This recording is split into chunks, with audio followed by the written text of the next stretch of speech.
We are enormously privileged to be able to welcome this marvellous man to the dining room table as often as he can get here. Professor Ian Plimer, how are you, sir? I'm good, thank you. Good. Is that a donut you're having? A donut? I'm trying to talk with a mouthful of donuts. Doesn't matter. It's National Donut Day. Mm-hmm. Must have a day for donuts. Yesterday... A day for everyone else. Black, white, brindle, limp-wristed, whatever. We've got a day for everyone. Oh, there's a day for everything. Then people are objecting to Australia Day and Anzac Day. Oh, isn't that funny? No, it isn't. I think it's scary. Yeah. Well, what can you do about it? You can fight it. If you've got a cancer within, you fight it, and that's what it is. Yes, and we invited a lot of that trouble in. It just didn't arrive, I don't think. Well, we didn't stand up to nonsense when it was necessary. Yeah. And this is the tragedy. The country that you knew as a young man and that I knew is no longer here. Now, you expect change, but not change for the worse. No, and you look at yesterday, which was the anniversary of D-Day, and so many young people gave so much so that the world could survive and thrive and stay on a good and... And in today's world, you couldn't raise an army with those sort of people. No, and those sort of people are not around, I think. No. And what do you expect, I guess, because you go to the schools and the universities and all of these people get brainwashed, told that we're a bad country, we're a racist country, we're this, we're that. We don't have any sort of pride in ourselves anymore, do we? Well, those on D-Day were the greatest generation we've ever seen. And they wanted to, and they'd seen the horrors of war, and they wanted to make the planet a better place. Yes. And they did so through their children, who ended up a little bit mollycoddled. But the next generation is the one who were really mollycoddled. And these people don't know what it's like to have a callus on your hand. They don't know what it's like to sleep in the swag. Yeah. They don't know what it's like to be genuinely hungry, not open a full fridge and say, oh, there's nothing to eat. Yeah. So I think we've had a disease of wealth, a disease of security, and a disease of people being entitled.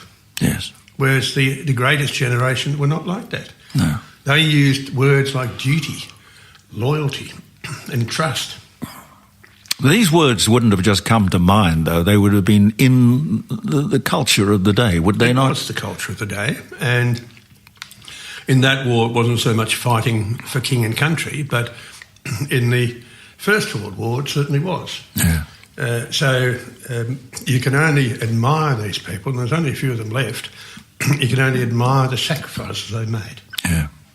Yes. And it's not only there, it was in the Pacific area, such as PNG, and the Americans and the Philippines, and working their way up towards Japan. And they're trying to say, well, look, we might have to have friendly newcomers to Australia being able to join the armed forces because we can't find enough homegrown Australians who want to join the military or defence. That's a terrible admission. There's something awfully wrong. And it's an invitation for a fifth column. So that does worry me. I'm sounding like an old conservative, but I've lived long enough to, and I have a great love of history, to get a bit of an understanding of you do think it repeats itself? History, I mean? Not quite. It almost does. While we were sort of thinking about D-Day, yesterday I saw Antonio Guterres, the Secretary-General of the United Nations, in full flight, as only he can. I've never heard such hyperbole in all my life about climate change. He talked about the godfathers of the climate catastrophe or the climate crisis, and time is running out, and all of these hysterical things. He wants, apparently, anyone who advertises anything to do with fossil fuel to be, well, he's demonising them, but the idea of doing something similar to tobacco advertising. Yes. Yeah, no advertising of fossil fuels. We must ban that. We've got to ban that. Time is running out. Absolute hysterical Well, I saw rubbish. that, and I had two choices: to stay and watch it, or to go out and vomit.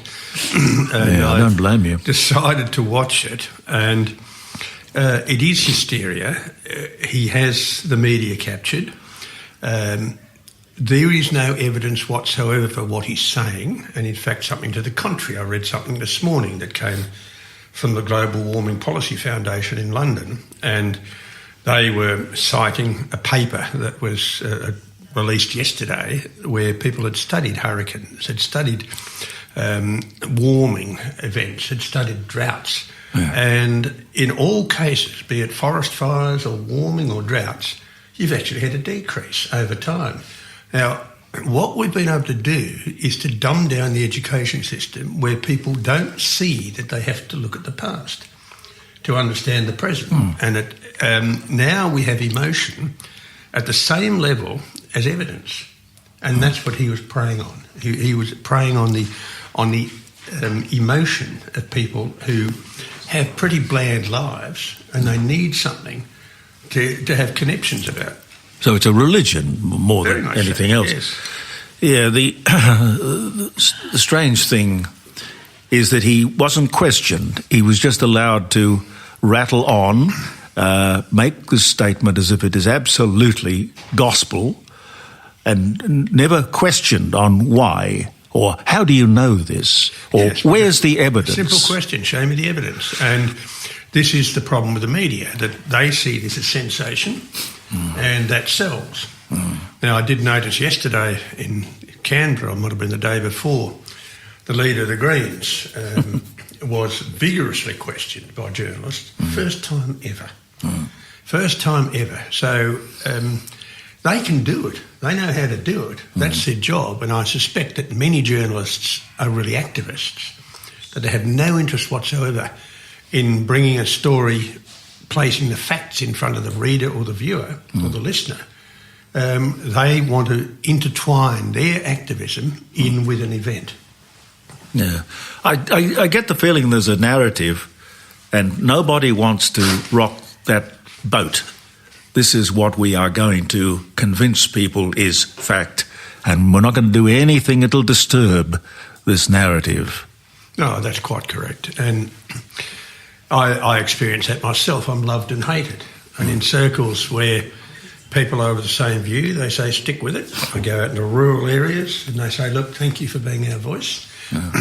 I don't normally talk to loopy, lefty, greeny activists, but when I do, they just shout at me. And it's all emotive. There's no evidence at all. And they might quote something and you know it's wrong, and you ask them for the source, and that's a trigger for them going berserk. Yeah. So we're in a world of post-logic, post-rational thinking.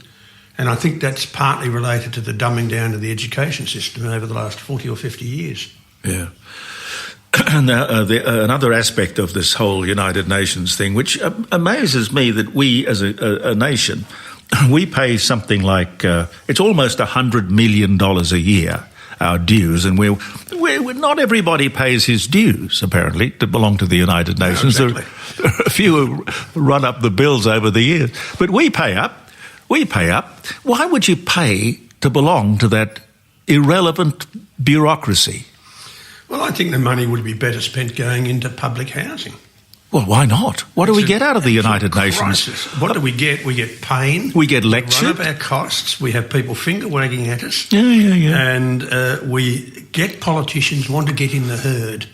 Yeah. And this herd is only in Western countries. I mean, as I've mentioned before, I work in South America quite often, in Ecuador, and they don't have these sort of problems. They're concerned about where their tucker comes from. They're concerned about their kids getting an education. Yeah. They don't care about it. Yeah. I never hear the United Nations criticising the exploitation of children by African tin pot despot dictators. No, nor criticising China, nor criticising Russia. No, it's odd, isn't it? Very selective. Well, it's an organisation of the extreme left. Yeah. And I can't see why we should be supporting an organisation that's doing everything possible to destroy our economy. Yeah. Economies around the world at present have spent 200 years being built on coal and oil. Yes. And they're wanting to dismantle that. Well, the end result is we go back to where we were 200 years ago. And they talk about deindustrialising the world. Well, if you deindustrialise the world, you don't have basic household commodities. If you deindustrialise the world, you have massive unemployment and associated social problems. If you have deindustrialisation, you don't have a GDP that's able to keep the country afloat. So, like it or not, we are an industrial society where the planet is industrial, and that is to keep the 8 billion people going. Now, when the Industrial Revolution started, we had about 1 billion people, and most were living in abject poverty. We now have about 5 billion people, maybe 6, on the planet living on less than $10 a day. So we've had a massive advance where we've been able to get billions of people to be very wealthy compared with 200 years ago. And we've also increasing the longevity and calorific intake of the poor people around the world. India is probably the best example of the lot. Yeah, no, there's no doubt about it. When was the last time we had a famine in India?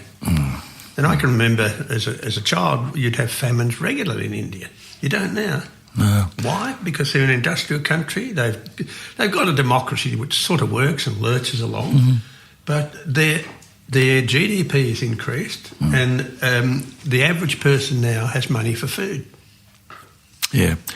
The politics of India, ramshackled and chaotic, but somehow strangely, they don't argue. They don't seem to have revolutions and coups and things like that.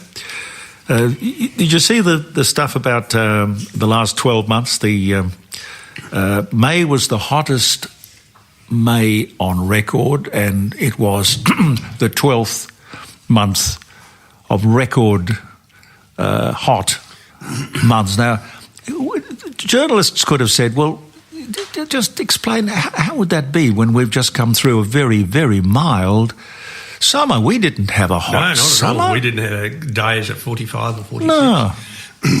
I had a friend send me a clip from the Channel 9 News in Brisbane on the 1st of June. And it was announced that on the 1st of June, the first day of winter, that this was the coldest day since last winter. Who wrote that script for the person to read out? I don't know. Absolute madness. I don't know. There's 12 months of record-breaking, consecutive 12 months of record-breaking hot months, which is demonstrably not true. No, it's not true at all. It's not true. But nobody questions it. Nobody says, hey, why? Show me. Prove it. Yeah, show me the numbers. And there's plenty of plots around. You can call them up on the internet. Only take a few seconds to call up the history of temperature. And you'll see that. And what you also see is these great cycles of temperature. And what you also see is these cycles go way back in time. And I'm talking about millions of years. And I was reading something very interesting the other day. Some scientists from the University of Sydney have been looking at ocean floor sediments and the fossils in these microfossils in the ocean floor sediments, which were once floating organisms, and there are various chemical tricks that you can work out what the temperature's doing. And they found a cycle, which I'd never heard of before, but they found a cycle of 2.4 million years. And that got them fascinated because that is the Martian cycle. So we're actually getting climate influenced by Mars and the distances between Mars and Earth and the changing distances between Mars and Earth. So we don't know everything about climate. But is that anything to worry about? Not at all. It's just part of nature. Climate is not settled. No, it never will be, will it? Of course not. And people are always finding things that are fascinating. And I found that fascinating. It's pure science. It's not going to affect the weather. But it's telling us that there's new cycles in there which we didn't know about. They never run out of angles. I also saw the other day, the snowfields. You like going to the snow every year? Well, you'd better get used to not going because the snowfields are getting smaller and smaller and smaller and smaller. Well, again, Where's the evidence of that? Well, we've had some pretty good snow seasons. We had someone, I think, in about 2015. I think it was someone from Monash University, and she claimed that you better go to the snowfields now. Last chance. Yeah. It reminds me of the Tim Flannery, it's never going to rain again story. Well, dear old Tim, he made a lot of money out of frightening people witless, and he does claim that his book was his retirement package. So, but I thought it was rather quaint that he left town and went to bought a lovely place on the Hawkesbury River, and the block next door as well. Oh, I didn't know that. But you wouldn't be if you really thought that the oceans and the rivers were rising. You would keep away from expensive seaside real estate, wouldn't you? Obama's done the same. Various climate activists in the US have done the same, like John Kerry, Al Gore. They've all got waterside properties. Yes. And waterside properties remain the most valuable real estate in probably every city and country in the world. Now, that wouldn't be the case if there was any substance to the story that the levels of water were rising and you'd get your feet wet. Well, that's why they're taxed so highly. And the King of Finland realised that in the 17th century. Mm-hmm. He taxed waterfront properties, but what people didn't realise then was these properties were getting bigger. That the Finland was rising out of the Gulf of Bosnia, so your waterfront block extended further and further and further down to the high water mark, so you ended up paying more taxes. Now, we've got extremely good geological records of the rise of Finland. We've got good financial records. And the King of Finland wasn't a fool. He knew he was onto a good thing. And, we have evidence like the Castle of Turku in southern Finland, which was an island off the coast in the Gulf, and it was built to defend Turku. And it was built in the 12th century.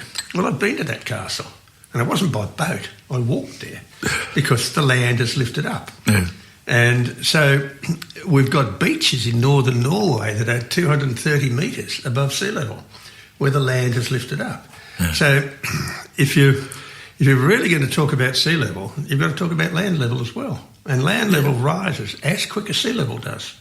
Yeah, well, also I would imagine that the world, the Earth, the planet, is a living, evolving, moving entity. The continents are moving. Australia is moving, is it not? As a result of continents moving, you open up big ocean trenches which fill with water and sea level goes down. As a result of continental drift and massive plumes of heat coming from deep down in the earth, you have supervolcanoes on the floor of the sea. And these put out a massive volume of lava, and that displaces water and sea level goes up. So sea level change is not only due to climate. We know from measuring sea level in the Pacific that the sea level is higher off the coast of Peru and Ecuador and Chile, because the gravitational force of the Andes Mountains pulls the water towards it. So if you're sailing from, say, the Galapagos Islands to Hawaii, you're actually going downhill. Really? But again, there's nothing frightening or startling about... I find it fascinating. I'm not fearful of what I don't know. I'm not fearful of natural processes. I have a real fascination for trying to understand them. Islands come up and islands go down, do they not? Of course. We saw that Sturtsea was a very good example of that. We've had islands recently off Japan appear. We've had islands disappear. I guess one of the best examples would be 1600 BC, where almost all of Santorini disappeared. And that was due to a massive volcanic eruption. And that eruption was an interesting one because at that period of time, the Minoans were the dominant force in the Mediterranean. And they were in Egypt, they were all up Levant, through Turkey and through all the Greek islands. And that volcano created massive tsunamis, dropped huge amounts of ash onto all the agricultural areas, and the Minoans were greatly weakened and were overtaken by the Mycenaeans, which then were overtaken by the Athenians, which led to Western civilization. So one volcano has changed the whole course of civilization. Gee whiz. It's happened before, it'll happen again. The perspective that you put on life in the world is absolutely wonderful. Well, look at some of the other great volcanic provinces in the world. We've got massive volcanoes in the Taupo volcanic zone of New Zealand. Mm-hmm. Now, some of us pray for them to explode because that's the only way Australia would win the Bledisloe Cup in the rugby. We've got up in the far northwest of the US, we've got some massive supervolcanoes around Yellowstone National Park. Now, they last erupted about 10,000 years ago. If one of those erupted as a supervolcano, you would lose the American economy. The same in Japan. They've got many active volcanoes. If one of those erupted, you lose the Japanese economy. You would lose the Canadian economy if some of the volcanoes in Kamchatka erupted. So we live on planet Earth very much at the whim of nature. Yeah, well, we're vulnerable and we must never forget it. But gee whiz, every day that we survive and thrive is a good one. But here's one from left field. There are some volcanic eruptions that are due to climate change. Mm-hmm. And some of the eruptions around the Red Sea are because during the last period of glaciation, when a lot of the water was tied up in continental ice sheets, the sea level dropped. And it took the pressure off molten rock beneath it, and that erupted into the great flood basalts of Egypt and far down as Ethiopia and into Saudi. So climate change actually created eruptions. But that's not universal. That was just that one particular case. But it's normal and natural and part of everyday life. Yes. Les wants to ask you a question. We've only got 2 microphones, but what I'll do is I'll slip out of the way. He wants to ask you about, what was it, chemtrails or something? Chemtrails, chemical engineering. Well, chemtrails. I'll get up and... We've got a new announcer. Yeah. You have the... Yes, well... you take the chair. I'll take the chair. Such a privilege, such a privilege. Don't take the cup of tea. Chemtrails have created a lot of interest because most of them are due to water vapour, and that water vapour comes out of jet aeroplanes. When you burn fuel, you create carbon dioxide and water vapour. Condensation. And it condenses to, the water vapour condenses to water, which then freezes to ice. And so you get these trails high in the atmosphere. There is a lot of misinformation about chemtrails. Of course, they're not natural, but we see high-level clouds do affect the weather. And if you have a high-level cloud, you will reflect light and heat back into space, and you'll have a very slight cooling effect. So it's measurable, but you would never feel it. So chemtrails are not put there as any conspiracy to try to wipe you out. Chemtrails are not there to hurt people, but we do have other processes that go on where we seed clouds. And we seed clouds which are a mass of micro droplets of water.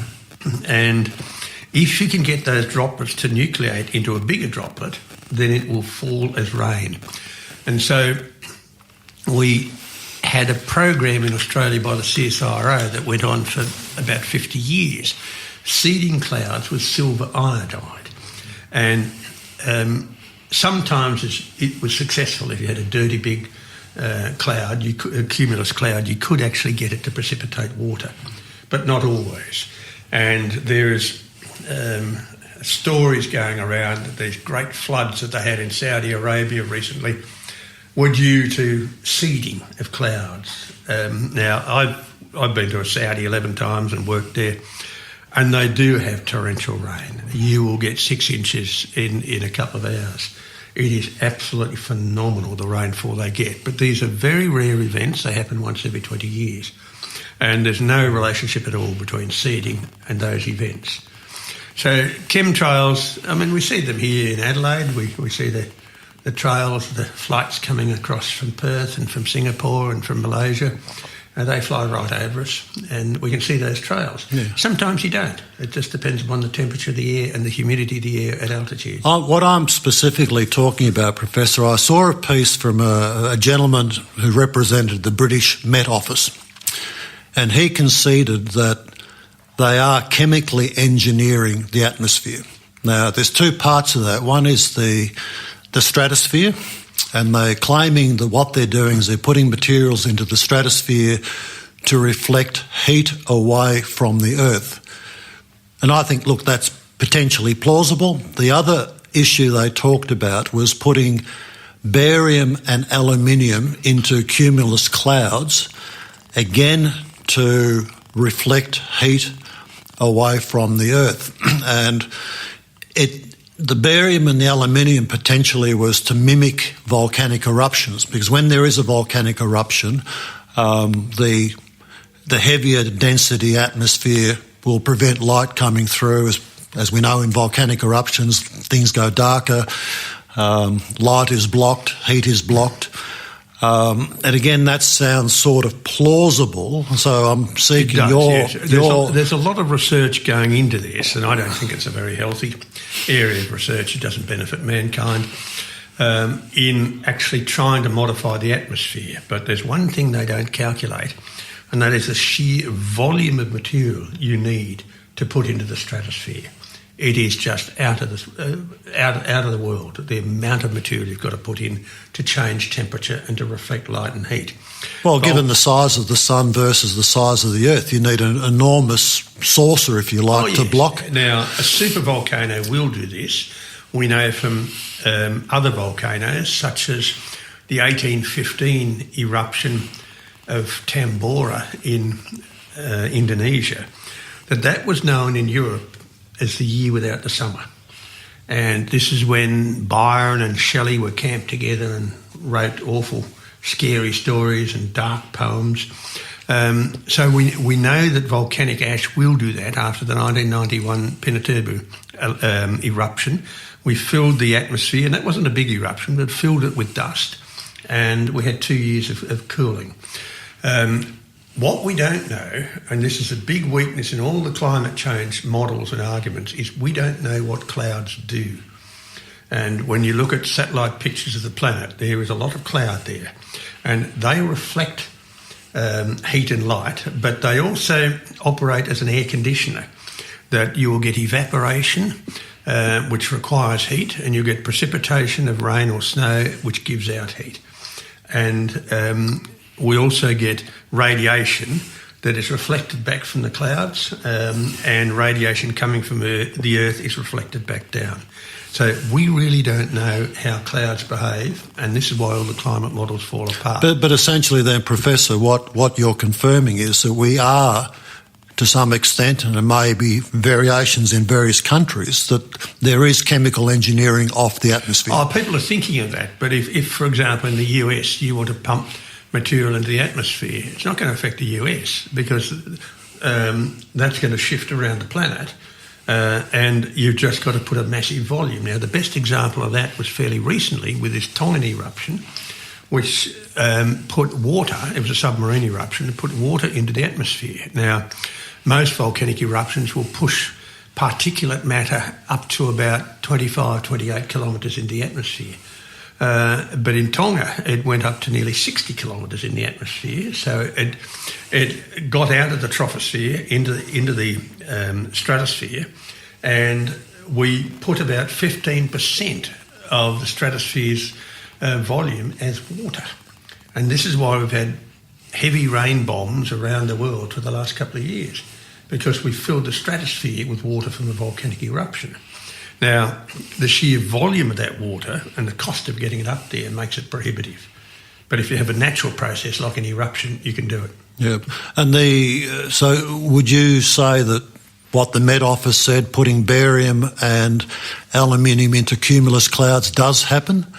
There's only a certain amount of barium in the world. We have a few little old barium mines here in South Australia. You don't have much barium on planet Earth. There's just not. But aluminium? Aluminium is the third most abundant element on the planet. but it's generally as silicates and oxides, and then you have to use huge amounts of energy to make it into aluminium metal.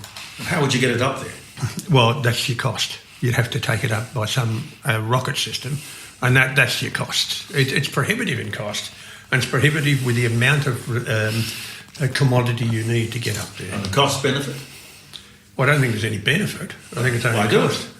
Well, people follow possibilities in research, and it's a good thing to follow, and when you get down the rabbit hole, you turn around and come back. And the other aspect that the guy from the Met Office was talking about was the harvesting of carbon dioxide. And I know in previous conversations when you've been here in the studio, you've talked about carbon harvesting and the carbon dioxide harvesting, and they're talking about that as well, and carbon dioxide storage, which I think is fanciful on the basis that we need carbon dioxide for our green plants to produce oxygen.